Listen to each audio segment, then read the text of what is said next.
आप सभी पत्रकारों को मेरा नमस्कार। भारत की राजधानी दिल्ली में 31 दिसंबर 2022 को एक ऐसी घटना हुई जिसने एक बार फिर से राजधानी दिल्ली के साथ पूरे देश को हिलाकर रख दिया। राजधानी दिल्ली के अंदर 31 दिसंबर, मुझे याद आ रहा है, दिसंबर 2012 और यह है दिसंबर 2022। एक दशक पहले राजधानी दिल्ली को टाइटल दिया गया था rape capital of India, crime capital of India.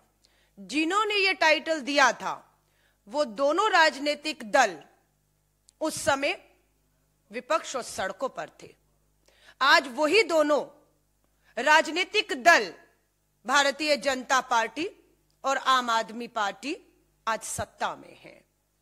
इस पूरे एक दशक में जो टाइटल था रेप कैपिटल ऑफ इंडिया का, इन्हीं लोगों का दिया हुआ आज भी बरकरार है। घटना होती है मंगोलपुरी इलाका।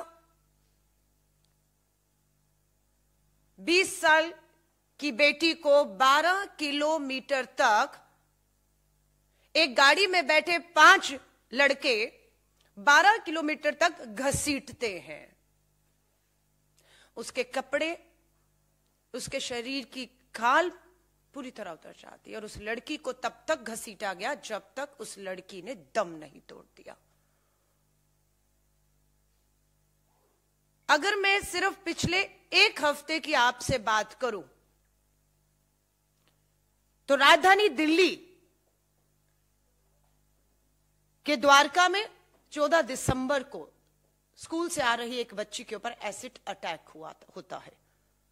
दावा किया जाता है कि दिल्ली में पुलिस सतर्क है और एसिड की, तेजाब की खुली बिक्री बंद है, लेकिन इन दोनों दावों की पोल खुली जब द्वारका में एक स्कूल से आती बच्ची के ऊपर एसिड फेंका जाता है। और अभी पता लगा 31 दिसंबर को पांडव नगर में भी एक लड़की को कार में खींचकर उसके ऊपर एसिड डाला गया। यह राजधानी दिल्ली के पांडव नगर की खबर है। और आज ही जब मैं आपसे बात कर रही हूं, आदर्श नगर दिल्ली से ही एक और सीसीटीवी फुटेज सामने आता है कि आदर्श नगर में एक लड़के ने एक लड़की को चाकुओं से गोद डाला है। यह राजधानी दिल्ली है। मैं वापस आती हूं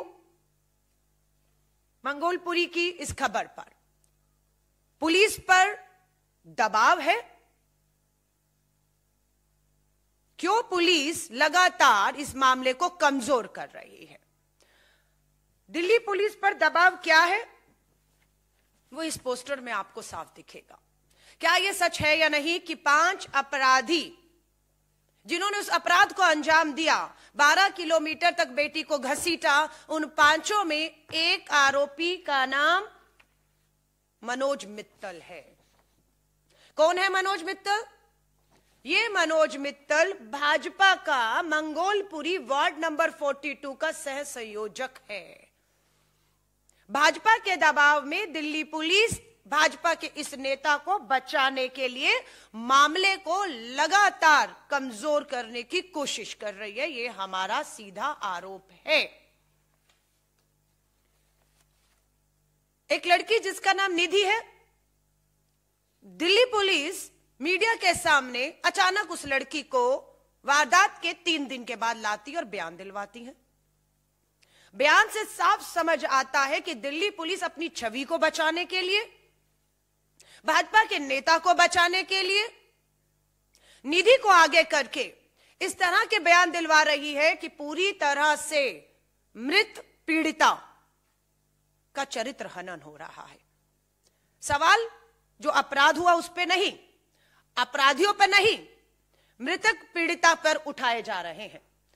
परिवारजन बोले, हमें नहीं पता कौन है यह निधि जिसे दिल्ली पुलिस का सबके सामने लाकर सीधा सीधा पीड़िता का चरित्र हनन कर रही है। राजधानी दिल्ली लगातार शर्मसार हो रही है।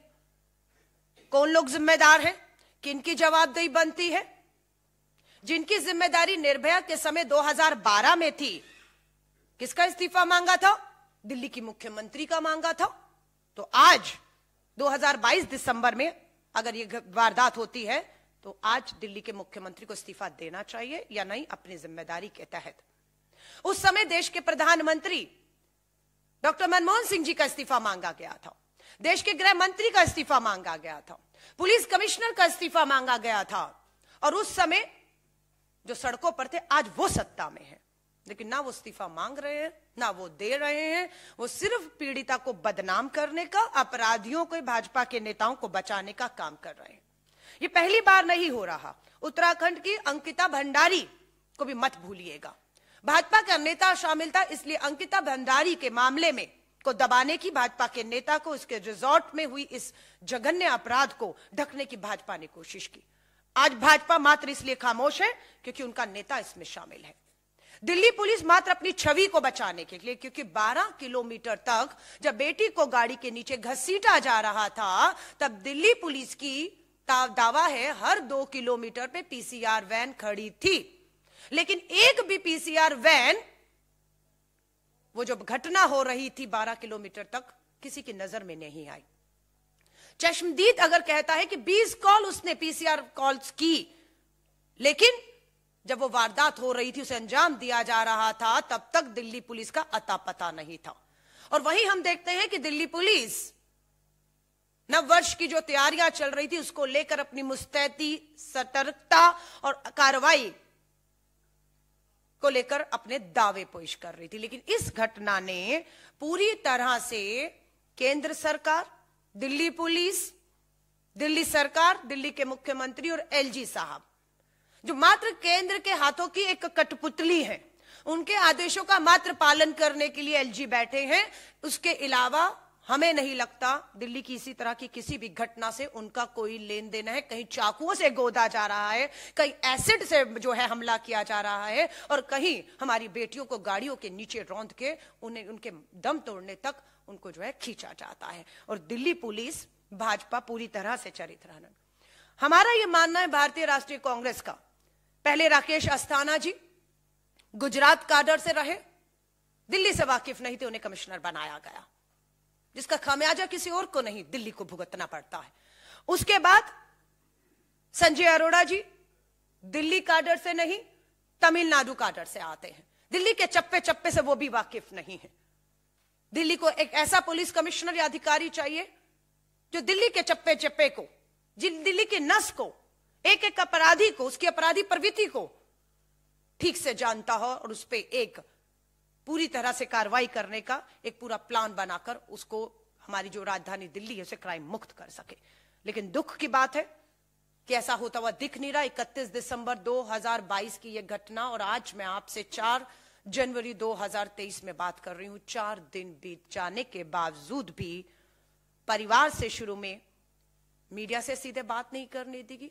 हमारी भारतीय राष्ट्रीय महिला कांग्रेस की राष्ट्रीय अध्यक्ष और महिला हमारी जो नेता हैं, जाकर परिवार से उन्होंने भी मिलने की कोशिश की, बिल्कुल भी परिवार से नहीं मिलने दिया गया।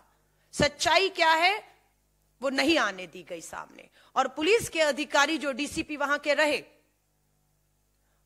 उनके बयान घटना के कुछ घंटों के बाद क्लीन चिट देते हुए दिखे अपराधियों को, बिना अपराधियों के पकड़ में आए, बिना उनकी जांच हुए मेडिकल, ये कह दिया गया कि वो नशे में थे ही नहीं।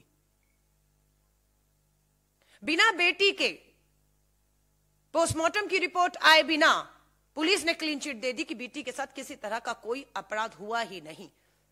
लेकिन परिवार को लगातार लगता रहा कि बेटी के साथ कुछ अपराध हुआ है, इसकी जांच होनी चाहिए, निष्पक्षता से होनी चाहिए। सवालिया निशान एक बार फिर खड़ा होता है दिल्ली की पुलिस की साख पर, उनके दावों पर, जिसकी पोल एक के बाद एक अपराध जो है वो खोल रहा है। और देश के गृह मंत्रालय से मैं कहना चाहूंगी, देश के गृह मंत्री से मैं कहना चाहूंगी, लाल किले की प्राचीर से बेटी बचाओ का नारा देने वाले हमारे प्रधानमंत्री जी से कहना चाहूंगी, 1 दशक कम नहीं होता है। निर्भया का मामला सड़कों पर उठाकर, इस्तीफे मांगकर आप सत्ता में आए हैं, और आज 1 दशक के बाद हालात बेहतर नहीं बदतर हो रहे हैं। बेटियां पूरी तरह से राजधानी दिल्ली में असुरक्षित हैं, अपराधियों के हौसले बुलंद हैं। पुलिस या सत्ताधारी नेता पूरी तरह से अपराधियों को बचाने के लिए खड़े हुए राजधानी दिल्ली हो या देश के कोनों तक में दिख रहे हैं। हम ये मांग करते हैं कि पीड़िता के परिवार को पूरी तरह से, जिस तरह की भी उनकी मांग हो, उनकी मांगों को मानते हुए इस जांच को तुरंत पूरी तरह से निष्पक्षता से, बिना किसी दबाव के पूरा करके अपराधियों को फास्ट ट्रैक कोर्ट के तहत मात्र 3 महीने के अंदर अगर आपकी नियत है, सीसीटीवी फुटेज है, पोस्टमार्टम रिपोर्ट है, अपराधी आरोपियों की मेडिकल रिपोर्ट है, गवाह आपके पास चश्मदीद सब है, सब कुछ होने के बाद मुझे नहीं लगता अब समय लगना चाहिए, एक उदाहरण बनना चाहिए इस मामले को और फास्ट ट्रैक कोर्ट में सुनवाई करके 3 महीने के अंदर इस सुनवाई को पूरा करते हुए अपराधियों को, आरोपियों को दोषी साबित होते ही कानून के तहत सख्त से सख्त सजा दी जाए, ये भारतीय राष्ट्रीय कांग्रेस मांग करती है। और भारतीय राष्ट्रीय कांग्रेस पूरी तरह से पीड़िता के परिवार के साथ खड़ी है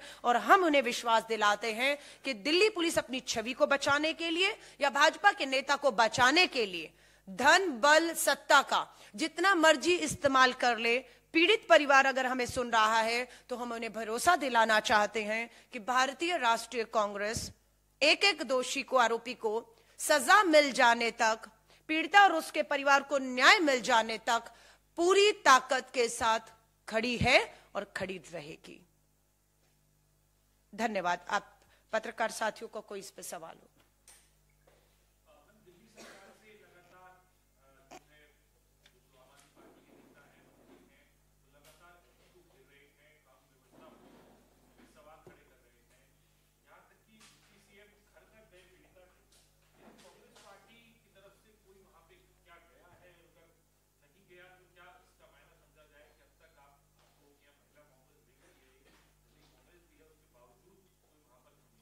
नहीं, मैं आपको साफ बता रही हूं, हमारी भारतीय राष्ट्रीय महिला कांग्रेस की राष्ट्रीय अध्यक्ष बिल्कुल वहां गई थी। पुलिस ने पूरे घर की घेराबंदी की हुई थी। पुलिस ने पीड़िता के घर तक नहीं जाने दिया, उनके परिवार से बिल्कुल नहीं मिलने दिया गया और वो बिना मिले लौटी। इस बात का उन्हें दुख है। मेरी उनसे बात अभी नेता डिसूजा जी से हुई है। जहां तक आप दिल्ली के मुख्यमंत्री की बात कर रहे हैं, उन्हें वही मैं याद दिला रही हूं कि 2012 निर्भया में वो रामलीला मैदान से राष्ट्रपति भवन तक पहुंच चुके थे, इंडिया गेट तक प्रदर्शन हुए थे, मुख्यमंत्री का इस्तीफा मांगा जा रहा था, गृह मंत्री, प्रधानमंत्री के इस्तीफे मांगे जा रहे थे, पुलिस कमिश्नर के। आज दिल्ली के मुख्यमंत्री मात्र एक ट्वीट तक सीमित है, मात्र एक ट्वीट तक सीमित है। हर ट्वीट में हम न्याय दिलाएंगे, लेकिन पूछना चाहती हूं दिल्ली के मुख्यमंत्री, आज तक कितनी पीड़िता और उनके परिवारों को आपने न्याय दिलाया है? सच्चाई तो यह है कि दिल्ली में जो फास्ट ट्रैक कोर्ट जितने होने चाहिए थे, जितने मामले उनकी सुनवाई के लिए, उतनी कोर्ट नहीं है दिल्ली के अंदर फास्ट ट्रैक जिसकी इंतजाम। और अगर वकील भी पीड़िता के परिवार को वकील देने की जरूरत है, आर्थिक मदद, वकील, कानूनी तौर पर और फास्ट ट्रैक कोर्ट, ये दिल्ली सरकार का काम है जिसे दिल्ली सरकार नहीं कर रही। और दिल्ली की बेटियां ये नहीं सुनना चाहती हैं दिल्ली के मुख्यमंत्री के मुंह से कि उनकी एलजी से नहीं बन रही है, उनकी देश की सरकार से नहीं बन रही, उनकी सुनी नहीं जा रही है। आपकी इस नूरा कुश्ती में दिल्ली के मुख्यमंत्री, दिल्ली के एलजी, देश के गृह मंत्री की नूरा कुश्ती में, लड़ाई झगड़ों में हमारी दिल्ली की बेटियां पिस रही हैं। हम ये नहीं सुनना चाहते हैं। मैं आपसे अगर छोटा सा उदाहरण देकर पूछूं कि आपके बच्चे को भूख लग रही है, वो आपसे रोटी मांग रहा है लगातार, आपके घर में आटा नहीं है, आप क्या करेंगे? बाहर जाके धरने पे बैठ जाएंगे या आटे की व्यवस्था करेंगे, अनाज की व्यवस्था करेंगे, अपने बच्चे को रोटी देंगे? दिल्ली का मुख्यमंत्री वही, बेटियों को सुरक्षा नहीं मिल रही, उन्हें दिल्ली की बेटियों को सुरक्षा देनी है, लेकिन वो क्या कर रहे हैं? उन दिल्ली की बेटियों को पूरी तरह सुरक्षित करने की बजाय वो धरना कर रहे हैं, प्रदर्शन कर रहे हैं, फोटो ऑफ हो रहा है कि हमारे विधायक कमिश्नर को जाकर मिलकर लेटर देकर गए, फोटो खिंचवाई, फोटो मीडिया में डाल रहे हैं। आप एलजी के घर के बाहर धरने में दे रहे हैं। दिल्ली का मुख्यमंत्री एलजी के घर के अंदर क्यों नहीं जाते हैं? एलजी के साथ बैठ के बात क्यों नहीं करते? दिल्ली के मुख्यमंत्री एलजी का हाथ पकड़कर देश के गृह मंत्री के पास गृह मंत्रालय क्यों नहीं जाते? दिल्ली पुलिस कमिश्नर को ये तीनों मिलकर तलब क्यों नहीं करते? क्यों किसी पर अभी तक कार्रवाई नहीं की हुई? कोई किसी को क्यों सस्पेंड नहीं किया गया? इतनी बड़ी वारदात दिल्ली राजधानी में 12 घंटों तक हुई और एक बेटी देखते देखते मौत के मुंह में चली गई और अभी भी पीड़िता का चरित्र हनन किया जा रहा है। वो कहां थी, किसके साथ थी, क्या पहना था, क्या खाया था, क्या पिया था? पूरी तरह अपराध से ध्यान भटकाने के लिए सच्चाई ये है कि बेटी को 12 किलोमीटर तक घसीटा गया और तब तक घसीटा गया जब तक उसकी मौत नहीं हो गई। और 5 के 5 आरोपी जो उस गाड़ी में थे, उन्हें इस बात की पूरी तरह पता था कि गाड़ी के नीचे 12 किलोमीटर तक एक इंसान जो है वो घसीटा जा रहा है और उसकी मौत होती है। उसके बाद उसको वहां से छुड़ाकर वो सुरक्षित अपनी गाड़ी को और अपने आप को एक स्थान पर पहुंचा देते हैं। और उसके बाद दिल्ली पुलिस का एक शर्मनाक गैर जिम्मेदाराना खेल शुरू होता है भाजपा के उस नेता को और अपनी छवि को बचाने के लिए, जो बिल्कुल निंदनीय, जिसे बर्दाश्त नहीं किया जाएगा।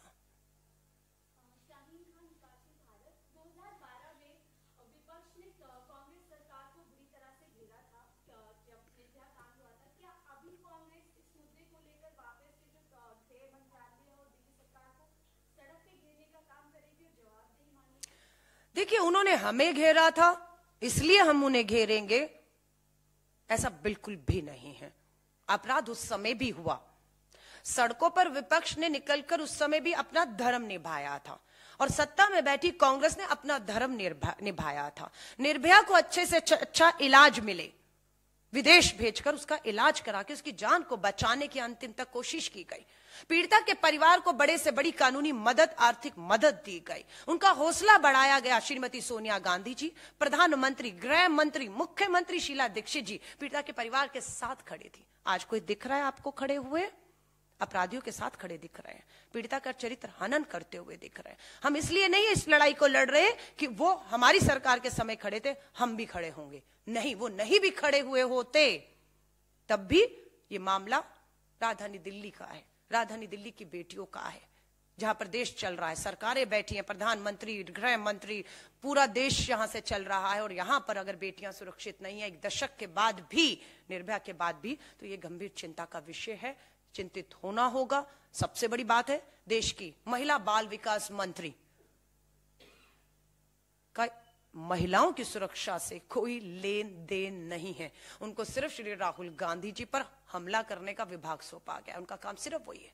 और दिल्ली की अगर मैं बात करूं, दुर्भाग्य है 8 महिला विधायक होने के बावजूद भी, सक्षम महिला विधायक हैं, एक भी महिला मंत्री, महिला बाल विभाग मंत्री भी एक पुरुष के अधीन चलाना अरविंद केजरीवाल जी की क्या मजबूरी है, मैं नहीं समझ पा रही हूं।